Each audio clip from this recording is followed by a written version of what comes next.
फैसला सुनाने वाले हम कौन, एक झूठे को छोड़ के सारे बंदे माफ हैं।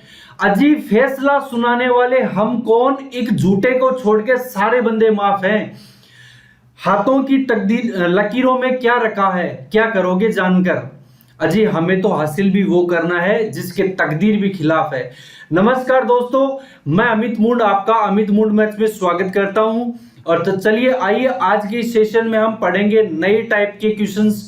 और क्वेश्चन देख के आपको पता चल ही गया होगा कि इस जो क्लास है उसमें किस टाइप के क्वेश्चंस हमारे होने वाले हैं। और आप लोग बहुत अच्छे से पढ़ रहे हैं, इतना सारा मुझे प्यार दे रहे हैं, इसके लिए आप लोगों को तहे दिल से धन्यवाद देना चाहूंगा। यार मैं बहुत अच्छे बच्चे हैं और बहुत ही मन लगा के पढ़ रहे हैं। हमारे पास बच्चे कम हो कोई फर्क नहीं पड़ता है, लेकिन होने वाले जितने भी स्टूडेंट हैं वो सारे स्ट्रांग है, बहुत अच्छे से पढ़ रहे हैं, एकदम मन से पढ़ रहे हैं। बस यही चीजें हैं यार।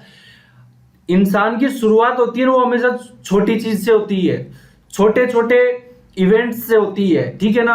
इंसान बड़ा एक दिन में नहीं बनता है, ना आप बनोगे ना मैं बनूंगा, ठीक है ना। आप भी धीरे धीरे कंटिन्यू अगर मेरे साथ जुड़े रहेंगे तो आपको एक नई ऊंचाई के साथ मैं लेके जाऊंगा, ये मेरा व्यक्तिगत वादा, ठीक है। तो चलिए आज का जो क्वेश्चन है उसको शुरू करते हैं अपन। सबसे पहले क्वेश्चन पढ़ो, क्वेश्चन बहुत अच्छा है और ऐसे क्वेश्चंस आपको एग्जाम में देखने के लिए डेफिनेटली मिलेंगे, ठीक है।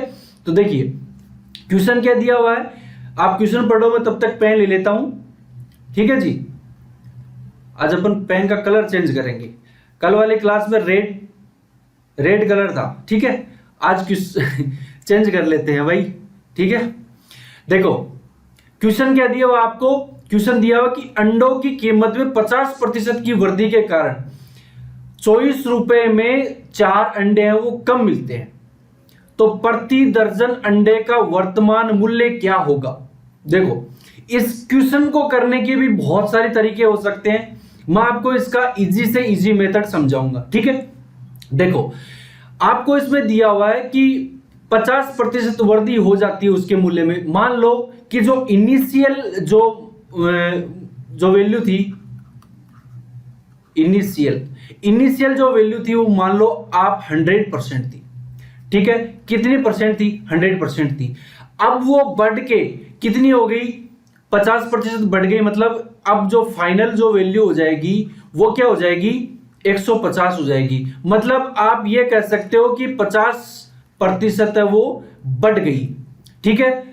तो आप ये बताओ कि 50% मूल्य में वृद्धि होने के बाद जो अंडे आ रहे हैं वो 24 रुपए में कितने कम आ रहे हैं, 4 कम आ रहे हैं, ठीक है ना। तो मैं इसको ऐसे निकाल सकता हूं क्या भाई, 50 बट्टे क्या लिख सकता हूं, 150। मतलब क्या है इसका रेशियो, क्या है अब का रेशियो क्या है, 1/3 है। मतलब ये 1 यूनिट किसकी वैल्यू है, 4 अंडों की है। तो टोटल जो पहले की जो वैल्यू थी वो कितनी थी, 4 थी 12। मतलब इसकी पहले अंडे कितने आते थे, 12 अंडे आते थे, लेकिन अब 4 कम आते हैं। मतलब अब कितने आते हैं, 8 अंडे ही आते हैं।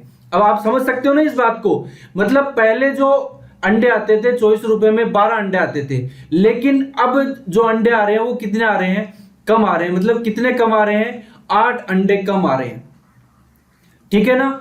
यानी 24 रुपए में 4 अंडे कम मिल रहे हैं। मतलब 1 यूनिट की वैल्यू आपकी 4 है और 3 यूनिट की वैल्यू कितनी आ जाएगी, 12।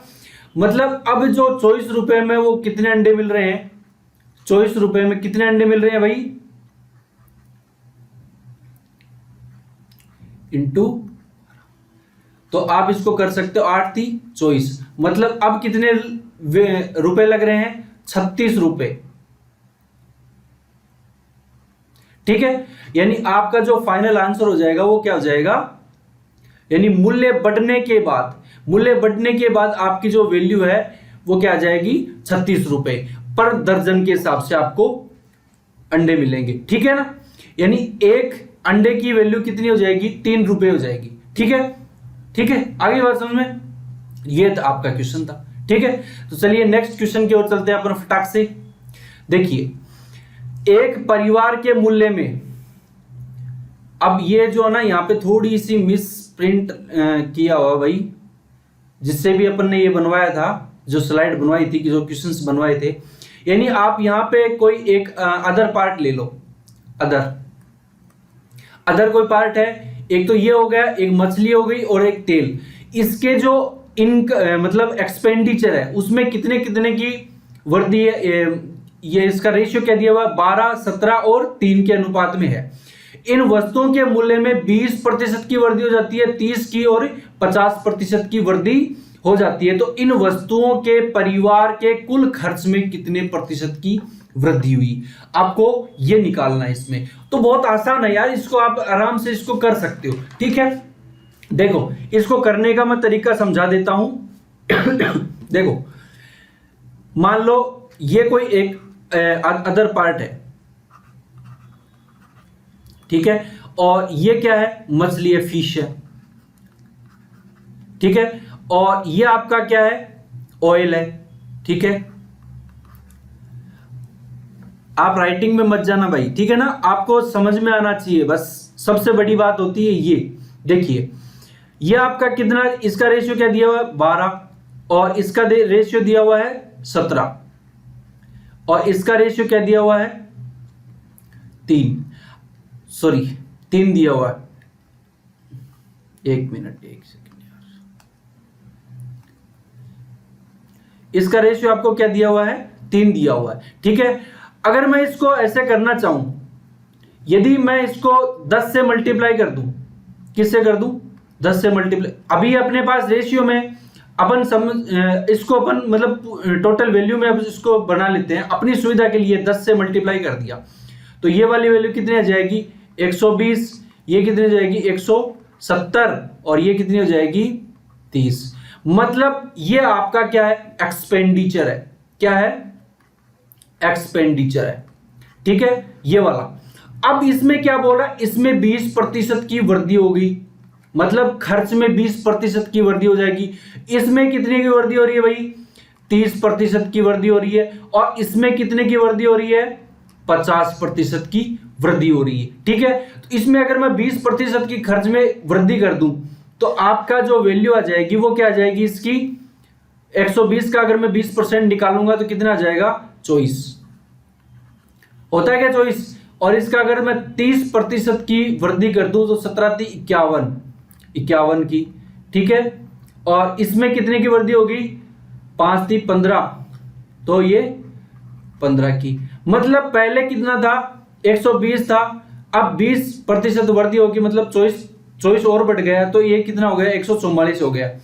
ये कितना हो जाएगा, 170 था, 30% की वृद्धि हो गई के 51 और इसमें ऐड हो जाएगा। इसमें ये पहले 30 था, 15 और जुड़ गया, यानी 45 हो गया। अब आपको क्या निकालना है कि इसमें कुल खर्च कितना हुआ, भाई कुल खर्च कितना हुआ, यही तो अपने को निकालना है। अगर कुल खर्च निकालना हो तो आप इसको इस तरीके से कर सकते हो, 24 + 51 + 15 अपॉन क्या दिया हुआ है, 120 + 170 + 30, ठीक है, इंटू 100, यानी आपको परसेंटेज में इसकी वैल्यू निकालनी है। तो ये कितना हो जाएगा, 24 + 51 + 15 कितना हो जाएगा, 90, और ये कितना, 120, 170 और 30, ये कितना हो जाएगा, 320 इंटू 100, ठीक है। 0 से 0 कैंसिल, और आप इसको इसकी वैल्यू निकालोगे तो ये कितना हो जाएगा, 900/32, तो ये हो जाएगा 28 सही 1/8%। यानी आपका जो टोटल एक्सपेंडिचर आया है, टोटल एक्सपेंडिचर कितना आया, 28 सही 1/8%। या आप इसको क्या लिख सकते हो, अगर मैं इसकी डेसिमल वैल्यू निकालना चाहूं, अगर मैं इसकी डेसिमल वैल्यू निकालना चाहूं तो 28.125, ठीक है। आपका जो फाइनल आंसर हो जाएगा वो क्या हो जाएगा, ऑप्शन नंबर सी, ठीक है भाई। तो चलिए अपन नेक्स्ट क्वेश्चन की ओर चलते हैं। देखो इन क्वेश्चंस को आप साथ साथ नोट कर लिया करो, ठीक है ना, देखने से कुछ नहीं होता भाई, ये मैथमेटिक्स है, ठीक है ना, तो इसको आप लिख लिया करो साथ साथ, ठीक है। देखिए नेक्स्ट क्वेश्चन क्या है कि राम के व्यय और बचत का अनुपात कितना है, 5:3 है। यदि उसकी आय में 12% की वृद्धि और व्यय में 15% की वृद्धि हो जाती है तो उसकी बचत में कितने प्रतिशत की वृद्धि होगी, ठीक है ना। सीधा सीधा क्वेश्चन दिया हुआ, आप इसको एलिगेशन मेथड से भी कर सकते हो या आप इसको किसी भी मेथड से कर सकते हो। ठीक है, मैं आपको सीधा मेथड से इसको यानी इसको अपन मतलब फास्ट से फास्ट कैसे कर सकते हैं वही तरीका मैं आप लोगों को समझाऊंगा। देखिए, अब आप एक बात बताइए, इसमें क्या दिया हुआ है, इसमें ये दिया हुआ कि जो ये एक्सपेंडिचर लिख लो आप, एक्सपेंडिचर, और ये मान लो आपका हो जाएगा सेविंग। ठीक है, तो आप एक बात, तो एक्सपेंडिचर आपको क्या दिया हुआ है, आपको एक्सपेंडिचर क्या दिया हुआ है, आपको एक्सपेंडिचर दिया हुआ है, एक्सपेंडिचर दिया हुआ आपको 15% दिया हुआ है। सेविंग आपको नहीं पता है, नहीं आपको सेविंग X% मान लेनी है। ठीक है, और ये टोटल मतलब आय में भी कितनी वृद्धि हो रही है, 12% की वृद्धि होनी चाहिए। मतलब आपकी आय में 12% वृद्धि होने के बाद आपका खर्च है वो 15% भी बढ़ेगा और आपका जो सेविंग है वो भी X% बढ़ेगी।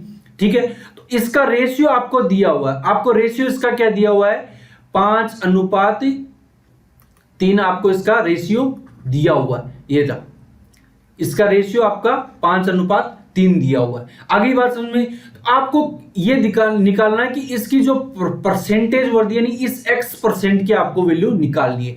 तो देखिए, आपको इसको इसकी वैल्यू कैसे निकालते हो, 15 × 5 प्लस 3 × X क्या हो जाएगा, 3X बराबर आपका क्या दिया हुआ है, 12%। और टोटल कितनी हो रही है, 5 और 3 8। ठीक है, अब ये कितना होगा, 15 को 5 से मल्टीप्लाई किया कितना जाएगा, वैल्यू क्या आ जाएगी, 1575 प्लस 3x बराबर 8 को मैं इस साइड लेके चले जाऊंगा तो कितना हो जाएगा, 12 × 96। तो आप x की वैल्यू निकालोगे तो ये 75 क्या हो जाएगा, 96 माइनस से कितना हो जाएगा, ये 75 कितना हो जाएगा,